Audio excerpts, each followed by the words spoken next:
Hello friends, आज हम लोग गेट आउट 2003 का पार्ट 2 डिस्कस कर रहे हैं। इसको आप एज ए ऑडियो बुक की तरह कभी ट्रैवलिंग और बाकी टाइम पे यूज कर सकते हो। इसमें हम लोग पूरा गेट 2003, 4, 5, 6, 7, 8, 9, 2022 तक, 21 तक और 22 को भी हम लोग डिस्कस करेंगे आगे वाले ईयर में। चलिए हम पार्ट 2 का, यदि हमने पार्ट 1 पहले नहीं देखा है तो आप पार्ट 1 को देख लीजिए और हमारे चैनल को सब्सक्राइब भी कर सकते हैं। और पार्ट 1 में हमने 1 से 10 तक का क्वेश्चन का देखा है, पार्ट 2 में देखेंगे। यहाँ पे स्पीड में सारे क्वेश्चंस को बनाएंगे। चलिए हम पहले क्वेश्चन पे आते हैं। तो चलिए क्वेश्चन पे आते हैं। क्वेश्चन आपके स्क्रीन पे है। ये क्वेश्चन कह रहा है the velocity profile of Bingham plastic fluid have been, फिर से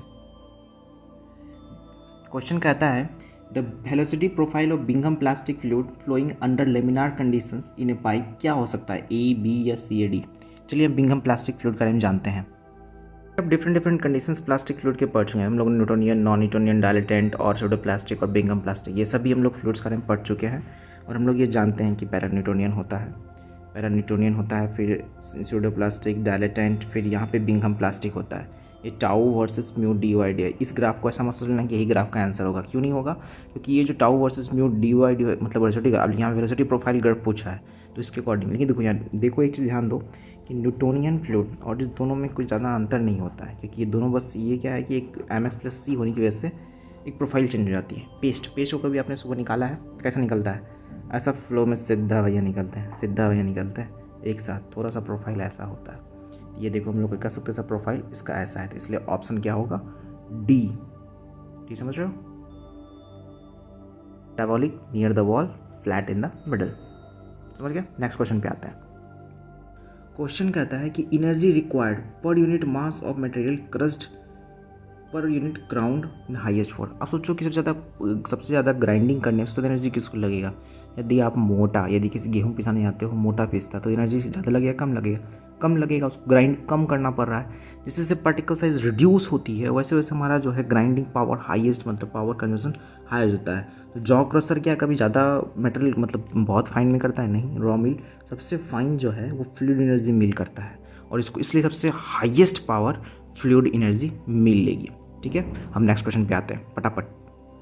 चलिए हम क्वेश्चन पे आते हैं। क्वेश्चन कहता है 3 solid object of same materials and of equal mass, a sphere and cylinder, length equals to diameter, length same दे दिया। ठीक है, a cube are at 500 degree, initially these are dropped in quenching the about the larger volume of cooling each attaining at the bar temperature, eventually the time of required for the 90% change in the temperature for smallest 4। Question में करना क्या चाहा? आप सोचो कि sphere लिए और ये सिलेंडर लिए और क्यूब लिए, तीनों को एक बार टेम्परेचर पर डाला है, टेम्परेचर भी दिया हुआ है गिवन, मतलब समझो कि एक जो इन्वायरमेंट कंडीशंस तीनों को सेम दिया गया और पूछा सबसे पहले ठंडा का, क्वेंचिंग मतलब ठंडा करना होता है, सबसे पहले ठंडा कौन होगा? यदि आपने एक बॉल डाला, एक सिलेंडर डाला और क्यूब डाला तो इसमें सब ठंडा क्या होगा? हमें हीट थर्मोडायनेमिक्स और थर्मोडायनेमिक्स सबसे मेन डिफरेंस यही था। थर्मोडायनेमिक्स तो टेम्परेचर्स डिफरेंस को बताता ही है, बट कितना टाइम रिक्वायर्ड लग रहा है क्वेंचिंग करने में, चीज़ों को करने में, ये सिर्फ और सिर्फ हीट ट्रांसफर बताता है। तो ये हीट ट्रांसफ़र जो है हमें टाइम का विरोध करता है। तब टाइम बताओ भैया, तीनों में से किसको ज़्यादा लगेगा? तो टाइम के लिए हम लोग फॉर्मूला पढ़े हैं जो लम्प्स मेथडोनिक्स से, T - T infinity, T0 - T infinity, e⁻⁴ Biot number और फॉरवर्ड नंबर। ये पढ़ेंगे हम लोग, बायोट नंबर ऑलरेडी हम पढ़ा चुके हैं। इसको बदल करोगे तो H a raw V/Cp T होता है यहाँ पे, सॉरी यहाँ मैंने भूल गया, यहाँ टी होता है। और ये टी देखो, ये इन्वायरमेंट कंडीशन तो सेम है, इन्वायरमेंट कंडीशन तुमने चेंज नहीं किया है ना, क्योंकि सबको एक ही जगह डाल रहे हो। ऐसा नहीं कि डाल रहे हो कि इसको टेम्परेचर अलग करके डाल रहे हो, सबको एक ही जगह डाल रहे हो। सिर्फ चेंजेस क्या हो रहा है, एच भी सेम रहेगा मटेरियल्स का, क्योंकि सब दिया हुआ, रॉ भी सेम रहेगा। एरिया चेंज कर रहे हो सबका, क्योंकि यह जो सिलेंडर का एरिया जो है वो चेंज कर रहे हो और वॉल्यूम चेंज कर रहे हो। तो कहीं ना कहीं टी जो है इनवर्स टू A/B आया, तीनों का निकालो, A/B तीनों का निकालोगे, T = 1/B 1/AB से मल्टीप्लाई करोगे, कंपेयरिंग करोगे तो क्यूब का तुम्हें बेटर आएगा और तुम सॉल्यूशन डील कर सकते हो। नेक्स्ट क्वेश्चन पे आते हैं।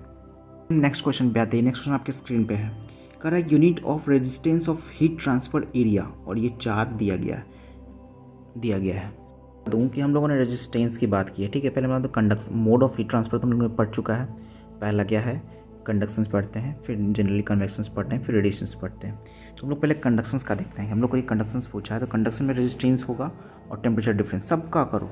फिर इस तरह कन्वेक्शंस का है Q/A और जो टेम्परेचर डिफरेंस और रेजिस्टेंस होता है सबका होता है, ठीक है। रेडिएशंस का भी क्यू बाई और डेल्टा टी अपॉन रेजिस्टेंस, इस रेजिस्टेंस देखते हैं, ठीक है।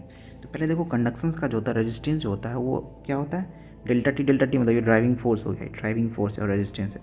Driving force delta T temperature होता है, रेजिस्टेंस जो होता है वो एक्स बाय के होता है, ठीक है, एक्स।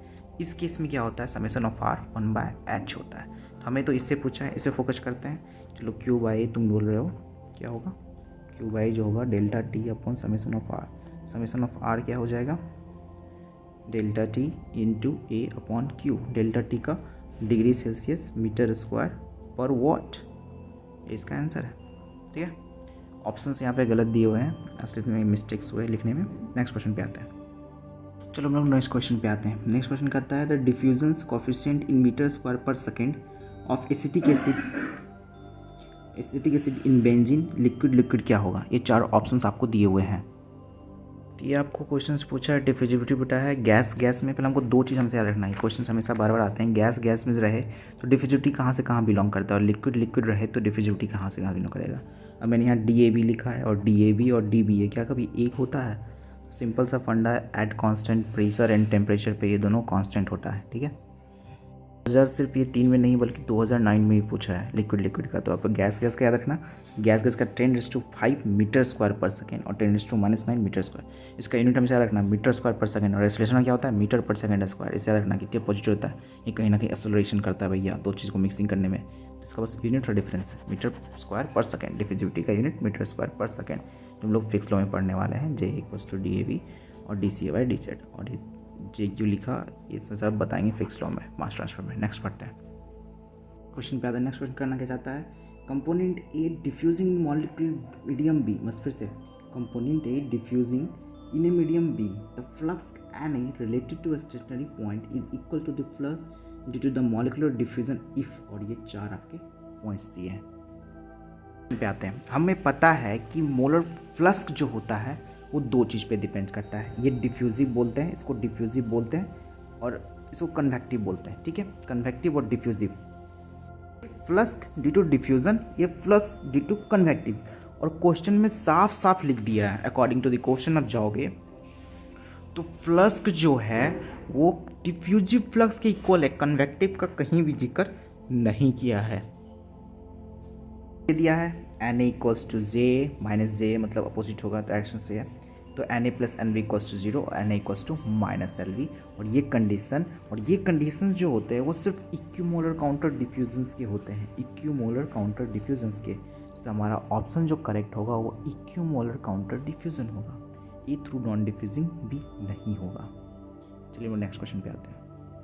देखो कि जब हम लोग इक्विमोलर नहीं बल्कि जब ए थ्रू नॉन डिफ्यूजिंग भी का केस लेंगे तो इसको 0 नहीं करते हैं, इसको 0 नहीं करते। उस समय JA भी रहेगा और CA/C भी रहेगा, दोनों कंडीशंस फॉलो होंगे, तब ये आएगा A through non diffusing B, और इसके हिसाब से फॉर्मूला लोग क्रिएट करते हैं। लेकिन जैसे हम इक्विमोलर काउंटर डिफ्यूजन की बात करेंगे उसमें Na और J* इक्वल होगा, और क्वेश्चन में दिया हुआ है कि फ्लक्स जो है वो डिफ्यूजिव के है ना कि कन्वेक्टिव के इक्वल है। डिफ्यूजिव का लिखा है इसलिए तो इक्विमोलर काउंटर डिफ्यूजन होगा, यही करेक्ट आंसर है। चलिए नेक्स्ट क्वेश्चन पे आते हैं। नेक्स्ट क्वेश्चन है कि minimum reflux ratio in the installation column results. Minimum reflux ratio कब होगा, जिसको देख के ही सिंपल सा मारो, मिनिमम रिवॉर्डर साइज होने पे मैक्सिमम जो मिनिमम रिफ्लक्स होता है, ठीक है। चलिए नेक्स्ट क्वेश्चन पे आते हैं। नेक्स्ट क्वेश्चन है, पढ़ते हैं। फॉर ए सीरीज रिएक्शन, एक सीरीज रिएक्शन दिया हुआ है, AB बन रहा है, BC बन रहा है। इन कंडीशंस क्या दे दिया है, K1 जो रेट ऑफ रिएक्शंस है, K1 के कांस्टेंट जो है वो बहुत बड़ा है K2 से। The reaction system can be approximately, मतलब रिएक्शन सिस्टम को मिनिमाइजेशन फॉर्म में लिखा जाए तो कैसा होगा ABCD में। क्वेश्चन को देखो, AB बन रहा है, B से C बन रहा है, यहाँ पे K1 है और ये K2, ठीक है, K2। आप सोचो कि यदि K2 को बहुत बड़ा कर दिया जाए, K2 को बहुत बड़ा, इससे क्या होगा कि ये K2 बड़ा है, इसका मतलब रेट R2 जो है वो बहुत बड़ा है। मतलब A से जैसी B बनेगा, B क्या करेगा, पटाख सा C बना देगा, पटाख सा। इंस्टेंट रिएक्शन के रेट ऑफ रिएक्शंस बहुत हाई है। मतलब जैसे को ये दूध से दही बन रहा है, लेकिन बीच में तुमने डाल दिया क्या, नींबू डाल दिया, फटने का जो रेट है वो बहुत जल्दी होता है, पटाख सा फट गया। जैसे ही वो इसके पास आएगा, ये पटाख से इसको बना देगा। मतलब बी तो व्हेन इज तुम्हारे कंटेनर में ए बी सी तीनों था, लेकिन ए से बी तो बनने में टाइम लग रहा है, बी से सी पटाख से बन जा रहा है, तो वो कंटेनर में क्या दिखेगा, बी कहीं दिखेगा, बी कंटेनर में दिखेगा ही नहीं, ज़्यादा सी दिखेगा। तुम कह सकते हैं ए सी से बन रहा है। अब रेट ऑफ रिएक्शन, रेट कौन सा डिसाइड, तो मानते हम लोग बचपन से पढ़े हैं, slowest step is the rate determining step. Slowest step rate determining step होता है। स्लोएस्ट स्टेप कौन सा था भैया, K1, तो यहाँ पे K1 लगाओ और आगे बढ़ते चलो। नेक्स्ट वन, तो हम लोग नेक्स्ट क्वेश्चन पढ़ते हैं। नेक्स्ट क्वेश्चन सिंपल सा है, elementary liquid phase decomposition reaction A B बन रहा है, K है, rate constant is carried out in CSTR, the design equation is, चारों में से कौन सा होगा। ये सिंपल सा क्वेश्चन है, ये आपको आना ही चाहिए। उसने पहले एलिमेंट्री रिएक्शन लिख दिया, तो आपको एलिमेंट्री के बारे में अच्छे से पता होगा एलिमेंट्री क्या होता है। एलिमेंट्री जो वो होता है, एलिमेंट्री नॉन एलिमेंट्री मतलब ये जो ए है कितना मोल्स रिएक्ट कर रहा है, ये रेट ऑफ रिएक्शन डिसाइड करेगा। मतलब 1 मोल जो है इफेक्टिवली कॉलिजन के साथ बी बन रहा है, तो मतलब लिख सकते हैं RA equals to K1CA not A square, क्योंकि एलिमेंट्री रिएक्शन है, एलिमेंट्री मतलब 1 दिया हुआ है तो 1 ही होगा, बैलेंस करके जो आता है। तो अब डायरेक्ट हम लोग को दूसरा कंडीशंस क्या दे दिया है, CSTR है नॉट ए PFR। बाकी ये चीज़ों को देख करके आप बच्चा भी बता देगा कि कौन सा सही है। ए ऑप्शन सही है भाई, K टाउ x से 1 माइनस x। अब डिटेल में हम नहीं जाएंगे, CSTR में इन जा रहा है, आउट जा रहा है, एक्यूमुलेशन नहीं हो रहा है, रेट ऑफ रिएक्शन हो रहा है, उसको बना करके हम लोग लंबा सा फॉर्मूला और डिफरेंट कंसनट्रेशन के टर्म में लिखते हैं, CA not into minus RA के फॉर्म में लिखते हैं, बहुत डिफरेंट RA के फॉर्म में। सारे तीनों फॉर्म आपको पता होना चाहिए, मैं इस पर कुछ भी नहीं बचता हूँ। नेक्स्ट क्वेश्चन पे आते हैं। नेक्स्ट क्वेश्चन सिंपल सा है कि कौन कौन सा गैसेस जो है वो कैसे कैसे काम करता है, और ये आपको अच्छे से पता है। चलिए हम लोग डायरेक्ट आंसर पे आते हैं इसका। टेम्परेचर है तो पायरोमीटर होगा, पायरोमीटर याद कर लेना, टेम्परेचर इसका प्रिंसिपल वर्किंग। अब पायरोमीटर का पढ़ना नहीं होता पर आप याद रखना। प्रेशर है burden tube element, burden tube element आपने पढ़ा होगा बेटा के टाइम पे, बर्डन ट्यूब हुआ जैसा स्पायरल टाइप का होता है और चीज़ें बाकी सब। फ्लो मीटर ऑरिफिस, भैया इसमें डिटेल पढ़े हैं। फ्लो मीटर हम लोग 3 चीज़ पढ़ चुके हैं, 3 फ्लो मीटर में एक ऑरिफिस पढ़े हैं जो ऐसे करके स्मॉल सा होल होता है और इसके लंबा सा फॉर्मूला पढ़े हैं, तो इसको आपको देख के टिक मारना चाहिए।